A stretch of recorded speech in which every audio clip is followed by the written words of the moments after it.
ಸಮಾಜದಲ್ಲಿ ಮುಸಲ್ಮಾನ್ ಸಮುದಾಯವನ್ನ ಟಾರ್ಗೆಟ್ ಮಾಡಿಕೊಂಡು ಇಡೀ ಕೇಂದ್ರ ಮತ್ತು ರಾಜ್ಯ ಸರ್ಕಾರ ಇತ್ತೀಚೆಗೆ ಹಿಜಾಬ್ ಹೆಸರಿನಲ್ಲಿ, ಹಲಾಲ್ ಮಾಂಸ, ಜಟ್ಕಾ ಮಾಂಸದ ಹೆಸರಿನಲ್ಲಿ, ವ್ಯಾಪಾರದ ಹೆಸರಿನಲ್ಲಿ ಏನು ಸಮಾಜವನ್ನ ಹೊಡೆಯುವ ಕೆಲಸ ಮಾಡ್ತಾ ಇದ್ದಾರೋ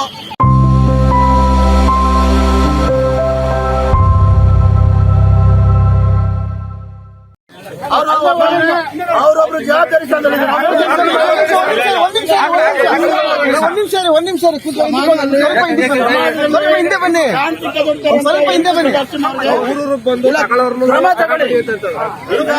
ನಾವು ಪ್ರತಾಪ್ ಸಿಂಹ ಅವ್ರ ಮನೆ ಹತ್ರ ಹೋಗಿ ಈ ಪದಾರ್ಥಗಳನ್ನ ಮಾರಾಟ ಮಾಡ್ತೀವಿ. ನಾವು ಯಾವುದೇ ಪ್ರತಿಭಟನೆ ಧಿಕ್ಕಾರಗಳನ್ನ ಕೂಗಕ್ ಬಂದಿಲ್ಲ.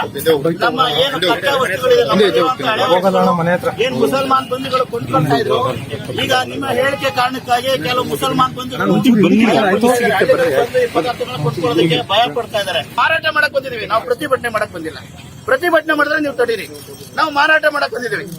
ಈ ದೇಶದಲ್ಲಿ ಮಾರಾಟ ಮಾಡ್ಲಿಕ್ಕೆ ಎಲ್ರಿಗೂ ಹಕ್ಕಿದೆ. ನಮ್ಮ ಮನೇಲಿರೋ ಕಚ್ಚಾ ವಸ್ತುಗಳನ್ನ ನಾವು ಮಾರಬಾರ್ದ?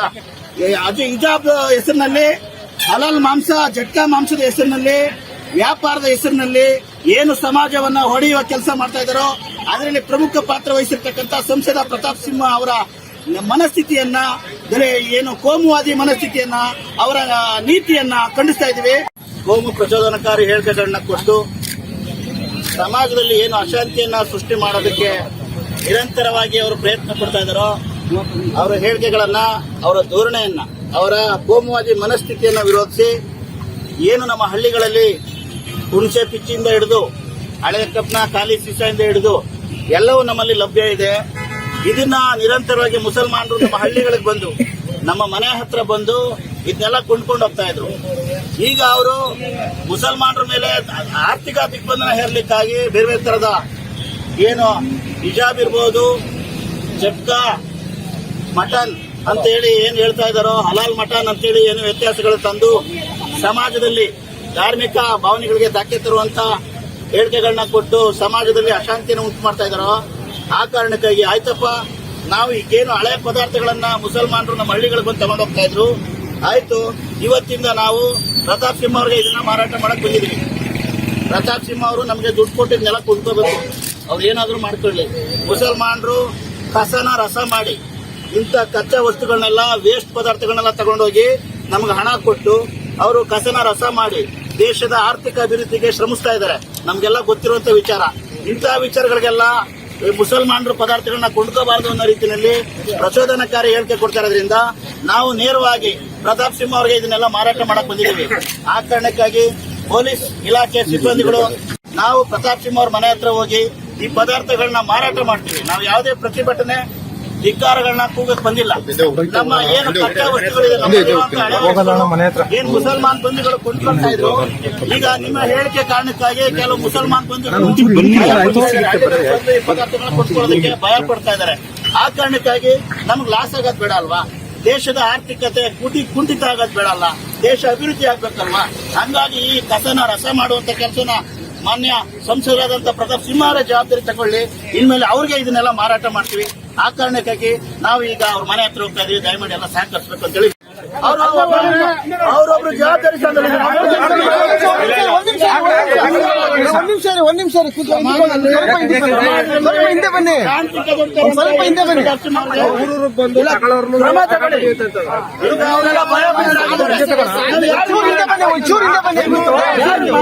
ಸಂಸದರು ಜವಾಬ್ದಾರಿ ಸ್ಥಾನದಲ್ಲಿ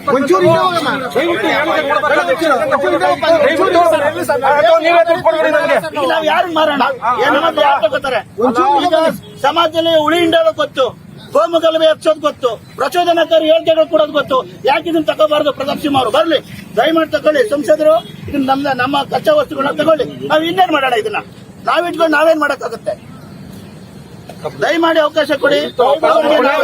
ಮಾರಾಟ ಮಾರಾಟ ಮಾಡ್ತಾ ಇದೀವಿ. ದಯವಿಟ್ಟು ಇನ್ಕಮ್ ಮಾಡಬೇಕು. ಇನ್ನೆಲ್ಲ ಹೋಗೋಣ ಸರ್, ರೀಸೈಕಲ್ ಆಗುತ್ತೆ. ಈ ಪ್ರಾಡಕ್ಟ್ ರೀಸೈಕಲ್ ಆಗುತ್ತೆ, ಇನ್ಕಮ್ ಬರುತ್ತೆ. ಪ್ರತಾಪ್ ಸಿಂಹ ಅವರು ದೊಡ್ಡ ಮನ್ಸ್ ಮಾಡಿ ಇದನ್ನೆಲ್ಲ ಪರ್ಚೇಸ್ ಮಾಡಬೇಕು. ಈಗ ಮುಸಲ್ಮಾನರು ನಮ್ಮನೆಗಳಿಗೆ ಬರ್ತಾ ಇದ್ರು, ಪ್ರತಾಪ್ ಸಿಂಹ ಸಂಸದರಾಗಿರೋದ್ರಿಂದ ಅವ್ರ ಪಾಪ ನಮ್ಮ ಮನೆ ಹತ್ರ ಬರಕ್ಕಾಗಲ್ಲ. ಅದಕ್ಕೆ ನಾವೇ ಅವ್ರ ಮನೆ ಹತ್ರ ಬಂದು ಏನ್ ಬೆಲೆ ಬಾಳುತ್ತೆ ಪರ್ಚೇಸ್ ಮಾಡ್ಲಿ ಅವರು. ಮಾಡಿ ನಾವು ಅವ್ರ ಮನೆ ಹತ್ರ ಇಲ್ಲ, ಅವ್ರ ಮನೆ ಕೊಡ್ಲಿ, ಅವರು ನಮಗೆ ಬೆಲೆ ಕೊಡ್ಲಿ. ಇಲ್ಲ ಅಂದ್ರೆ ಸಮಾಜದಲ್ಲಿ ಶಾಂತಿ ಕದಡದೇ ಇರೋಂಗೆ ಎಚ್ಚರಿಕೆ ವಹಿಸಿ ಅವ್ರ ಹೇಳಿಕೆಯನ್ನು ವಾಪಸ್ ತಗೊಳ್ಳಿ. ಇನ್ಮೇಲೆ ಇಂಥ ಹೇಳಿಕೆಗಳನ್ನ ಕೊಡಲ್ಲ ಅಂತೇಳಿ ಸಾರ್ವಜನಿಕವಾಗಿ ಮಾತಾಡ್ಲಿ. ಅವರು ಯಾಕೆ ಸಮಾಜ ಒಡೆಯುವಂತ ದ್ರೋಹಗಳನ್ನ ಮಾಡ್ತಾರೆ ಅವರು ಜವಾಬ್ದಾರಿ ತಂದ್ರೆ ಇಟ್ಕೊಂಡು. ಅದು ಆಗ್ಬೇಕಾಗಿರೋದು. ದಯಮಾಡಿ ನೀವು ಪೊಲೀಸರು ದಯವಿಟ್ಟು ತಡೆ ಮಾಡಿ ನಮ್ಮನ್ನ. ನಾವು ಇದನ್ನ ಮಾರಾಟ ಮಾಡಕ್ ಬಂದಿದೀವಿ, ನಾವು ಪ್ರತಿಭಟನೆ ಮಾಡಕ್ ಬಂದಿಲ್ಲ. ಪ್ರತಿಭಟನೆ ಮಾಡಿದ್ರೆ ನೀವು ತಡೀರಿ. ನಾವು ಮಾರಾಟ ಮಾಡಕ್ ಬಂದಿದ್ದೀವಿ. ಈ ದೇಶದಲ್ಲಿ ಮಾರಾಟ ಮಾಡ್ಲಿಕ್ಕೆ ಎಲ್ರಿಗೂ ಹಕ್ಕಿದೆ. ನಮ್ಮ ಮನೇಲಿರೋ ಕಚ್ಚಾ ವಸ್ತುಗಳನ್ನ ನಾವು ಮಾರಬಾರ್ದ ಪ್ರತಾಪ್ ಸಿಂಹ ಅವರು ತಗೊಂಡು ಯೋಗ್ಯ ರೀತಿ ದುಡ್ಡು ಕೊಡ್ಬೇಕು ನಮ್ಗೆಲ್ಲರಿಗೂ ಅಂತ ಕೇಳಿ ಅಷ್ಟೇ, ಏನಿಲ್ಲ. ನಾವೇನು ಪ್ರತಿಭಟನೆಗೆ ಬಂದಿಲ್ಲ, ಮಾರಾಟ ಮಾಡಕ್ ಬಂದಿದ್ದೀವಿ. ದಯವಿಟ್ಟು ಅವ್ರು ತಗೋಬೇಕು. ಇರೋದೆಲ್ಲ ಬರೀ ಪ್ಲಾಸ್ಟಿಕ್ ಪ್ರತಾಪ್ ಸಿಂಹ ಅವರು ಇಲ್ಲ ಇರೋದು ಸರ್. ಮನೆ ಹತ್ರ ಅಂದ್ರೆ ಈಗ ಎಲ್ಲಿ ಹಿಂಗ್ ಮತ್ತೆ ಇನ್ನೇ ಹೋಗೋಣ ಸರ್ ನಾವು.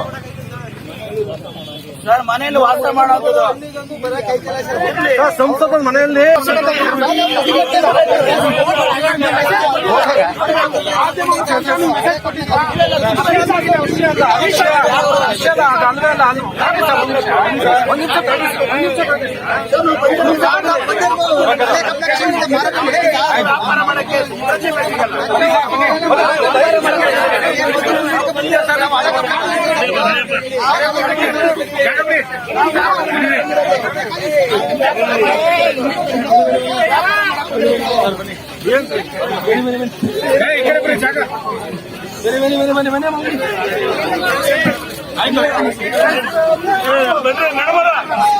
ವ್ಯಾಪಾರ ಮಾಡಕ್ಕೆ ಬನ್ನಿ ಇಲ್ಲಿಗೆ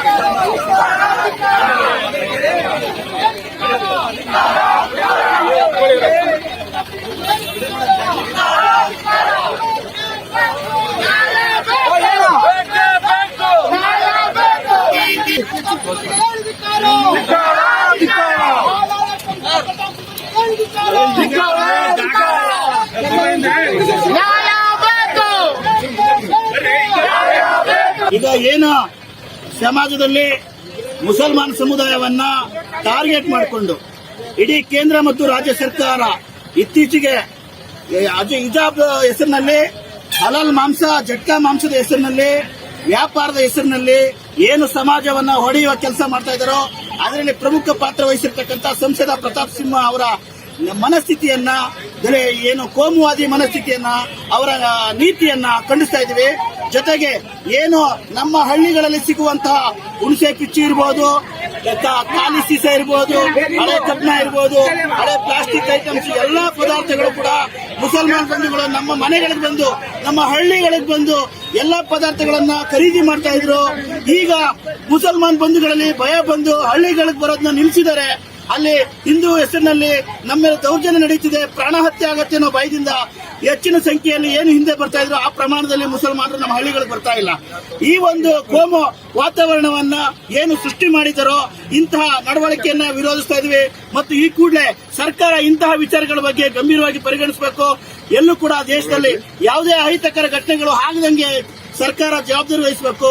ಮತ್ತೆ ಈ ಕೂಡಲೇ ಪ್ರತಾಪ್ ಸಿಂಹ ಸಂಸದ ಪ್ರತಾಪ್ ಸಿಂಹ ಇದ್ದಾರೆ, ಅವರು ರಾಜೀನಾಮೆ ಕೊಡಬೇಕು. ಇಲ್ಲ ಅಂದ್ರೆ ಈ ಇಂಥವ್ರ ವಿರುದ್ಧ ನಾವು ನ್ಯಾಯಾಲಯದ ಮುಖಾಂತರ ಮೊಕದ್ದಮೆ ಹೂಡಿ ನ್ಯಾಯಾಲಯದಲ್ಲಿ ಹೋರಾಟ ಮಾಡಬೇಕಾಗುತ್ತೆ. ಮತ್ತು ಇಡೀ ರಾಜ್ಯಾದ್ಯಂತ ಉಗ್ರ ಪ್ರತಿಭಟನೆಯನ್ನು ಮಾಡಬೇಕಾಗುತ್ತೆ. ಇಂತಹ ನೀಚ ಕೆಲಸದಿಂದ ದೂರ ಆಗಬೇಕು ಅಂತೇಳಿ ಅವರಿಗೆ ಈ ದಲಿತ ಸಂಘರ್ಷ ಪರವಾಗಿ ಎಚ್ಚರಿಕೆಯನ್ನು ಕೊಡ್ತಾ ಇದ್ದೀನಿ. ಸರ್ಕಾರ ಕೂಡ ಎಚ್ಚೆತ್ತಬೇಕು. ಯಾವುದೇ ಕಾರಣಕ್ಕೂ ಮುಸಲ್ಮಾನರು ಮತ್ತು ಏನು ಸರ್ವ ಜನಾಂಗದ ಶಾಂತಿಯ ತೋಟ ಏನು ನಮ್ಮ ದೇಶ ಇದೆ, ಈ ಶಾಂತಿಯ ತೋಟದಲ್ಲಿ ವಿಷ ಬೀಜ ಬಿತ್ತೋದನ್ನ ದಯವಿಟ್ಟು ನಿಲ್ಲಿಸಬೇಕು.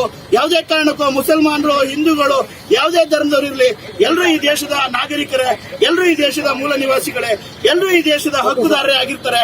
ಆ ಕಾರಣಕ್ಕಾಗಿ ಆ ವಿಚಾರದಲ್ಲಿ ಈ ತರದ ವಿಷ ಬೀಜ ಬಿತ್ತೋದು ಬೇಡ, ಏನು ಶಾಂತಿಯ ತೋಟವನ್ನ ಕದಲೋದು ಬೇಡ ಅಂತೇಳಿ ಈ ಸಂದರ್ಭದಲ್ಲಿ ನಾನು ಸರ್ಕಾರಕ್ಕೆ ಎಚ್ಚರಿಕೆ ಕೊಡ್ತೇನೆ.